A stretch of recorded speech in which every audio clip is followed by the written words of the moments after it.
estudo revela que a gente tem sempre estudos que falam da nossa situação educacional, de que forma, e principalmente na pandemia, estão reagindo ou reagirão diante de um quadro absolutamente não temos vivido ainda, né? Não tínhamos vivido ainda, de crianças fora da escola. A evasão escolar nunca foi algo que a gente viveu de forma distante, mas com um ingrediente inédito e aí com o incremento de inúmeras outras situações, o ensino à distância, a falta de verba destinada para outras aplicações.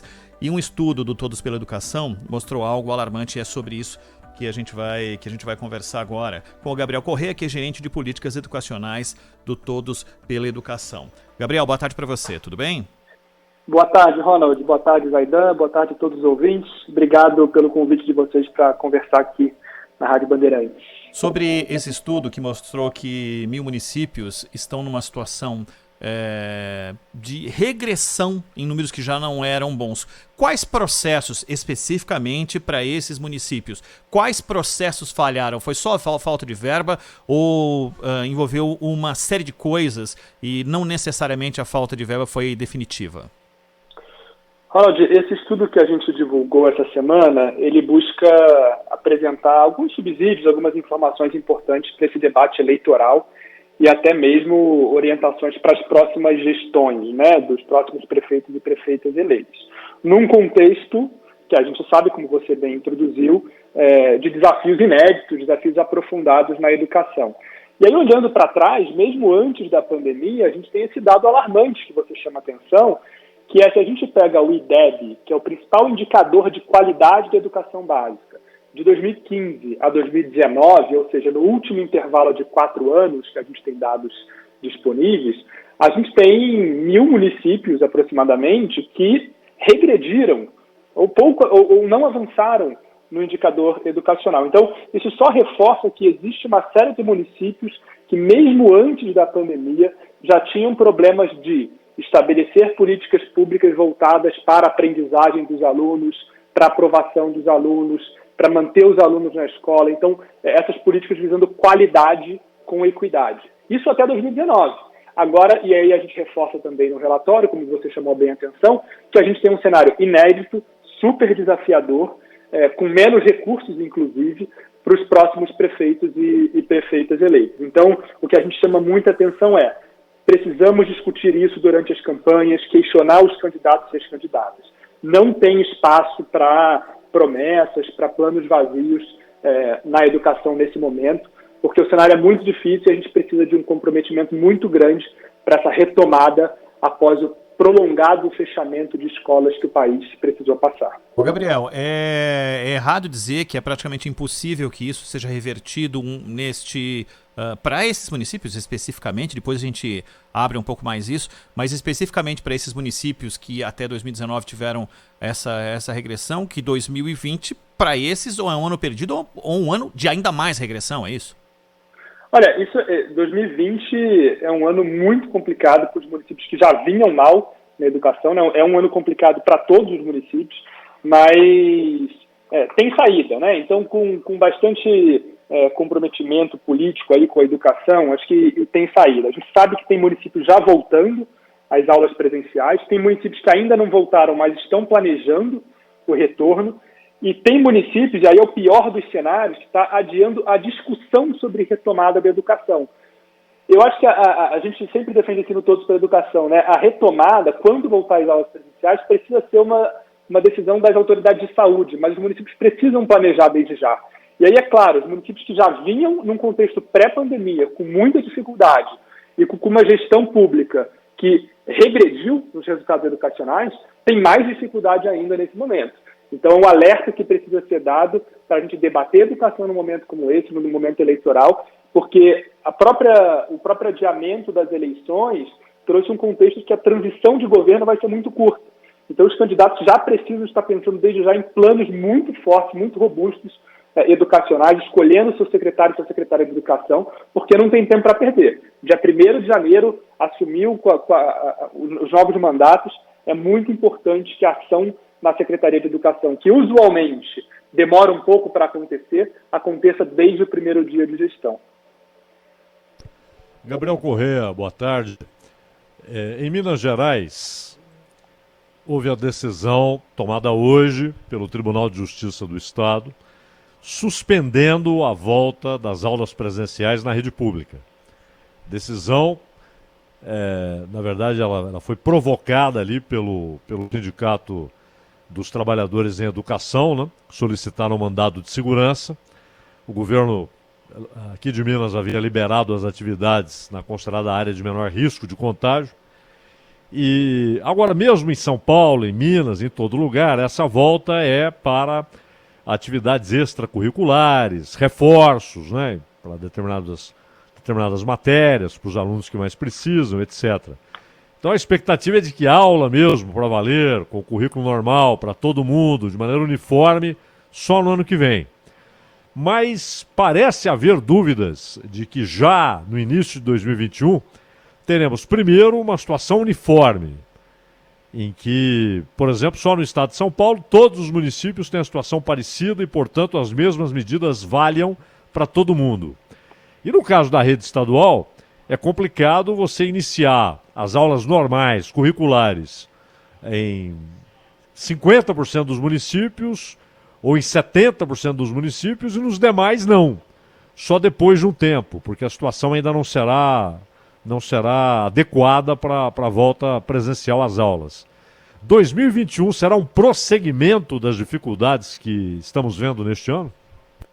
Perfeito, Zaidan. Se engana quem acha que já em janeiro de 2021 a gente vai ter uma normalidade no setor educacional, com todos os alunos, todos os professores na escola, como se 2020 tivesse sido um ano apagado e continuamos aí a partir de 2021 como era antes. Não é verdade, isso não vai acontecer. É importante, as autoridades de saúde vêm alertando que mesmo no começo de 2021 vai ser necessário rodízio. Algumas escolas podem ser que reabram e tenham que fechar, rodízio de alunos, rodízio de professores, a rotina escolar, né, vai ter que mudar, horários diferenciados de entrada, de saída, de intervalos. Então, os desafios continuam para o ano que vem, sem a menor dúvida. E aí a gente reforça muito nesse relatório que a gente divulgou no Todos pela Educação, que os primeiros meses de gestão dos novos prefeitos e prefeitas precisam ser focados na retomada das atividades presenciais nas escolas, na retomada pós-pandemia. Não é uma retomada de uma hora para outra à normalidade, como você bem disse, mas esse cuidado vai necessariamente envolver o ano de 2021. Claro que o mandato é de 4 anos, isso não basta para a educação, né, para a gente não repetir isso que eu vinha conversando com o Roland, de em 4 anos a gente ter novamente mais de 1.000 municípios aí regredindo seus resultados, mas é importante a gente saber disso, que apesar do retorno ter começado em alguns lugares esse mês mesmo, né, esse semestre, ano que vem ainda é um ano muito desafiador para a educação, ainda com muitos desafios, para a retomada acontecer com o menor prejuízo possível para os alunos e com muito foco nos alunos mais pobres. A gente sabe que são os mais prejudicados nesse momento. E aí, Gabriel, além de todas as informações e análises que vocês trazem e as advertências, né, para os prefeitos eleitos aí, como disse a Priscila Cruz, para que no primeiro dia da nova gestão estejam preparados e contando com o melhor secretário de educação possível em cada município, porque os desafios serão imensos. Mas aí você acabou de falar uma coisa que a gente tem abordado aqui, né, Ronald, sempre com os especialistas, que é a questão da ampliação da desigualdade, aqui especificamente na educação. Ou seja, as crianças mais pobres, as crianças mais carentes, que estão, obviamente, na rede pública, que tem a maioria absoluta dos alunos, mas pode haver um aumento dessa desigualdade nessa maratona que é a vida escolar, não? É isso, Zaidan. Então, quando a gente olha para esses alunos mais pobres, que vêm de famílias mais pobres, no próprio setor educacional, são os alunos que tiveram menos contato com as ações de ensino remoto, né, com ações que envolveram tecnologia, o contato dos professores com eles. Então, são os alunos que já ficaram mais afastados da escola. Mas também não é só isso, são alunos que já vinham com uma bagagem mais prejudicada, já vinham com mais dificuldades educacionais, e outras dimensões da vida desses alunos são muito afetadas também. Então, são os alunos mais afetados pela crise econômica, são os alunos que têm sido muito afetados pela própria crise de saúde da pandemia da Covid-19, são os alunos que têm menos condições de estudar no seu domicílio, que são domicílios menores, mais adensados, com mais gente. Então, a dificuldade é muito maior para esses alunos. E por isso que esse plano de retomada, que precisa ser feito de forma gradual, muito bem comunicada, inclusive, com todas as famílias e com todos os professores, precisa dar muita ênfase nessa questão da desigualdade. O Brasil é um país extremamente desigual, o setor educacional reflete essa desigualdade, então já era muito desigual antes da pandemia, e a gente tem uma preocupação muito grande que essas desigualdades vão se ampliar imensamente. Então, esse plano de retomada precisa levar em conta essa preocupação para a gente rapidamente conseguir reverter esse cenário tão complicado e complexo que vai desaguar no setor educacional. Agora, Gabriel, a expectativa de vocês no Todos pela Educação é de que as aulas à distância, você acabou de dizer, é um engano achar que em janeiro teremos superado o que estamos vivendo hoje. A aula à distância, ela continuará sendo um mecanismo fundamental, imprescindível no ano que vem, pelo que vocês têm analisado? É bem possível que sim. Então, por um lado, todas as pesquisas em educação mostram que a aula à distância na educação básica não substitui a aula presencial, não substitui professor. Mas a gente sabe que na situação atípica que o país se encontra, elas são fundamentais. Então, por tudo que a gente acompanha do campo da saúde, pelo que as autoridades de saúde vêm dizendo, a gente não vai conseguir normalizar a situação tão cedo, né? Até sair uma vacina, até essas questões avançarem.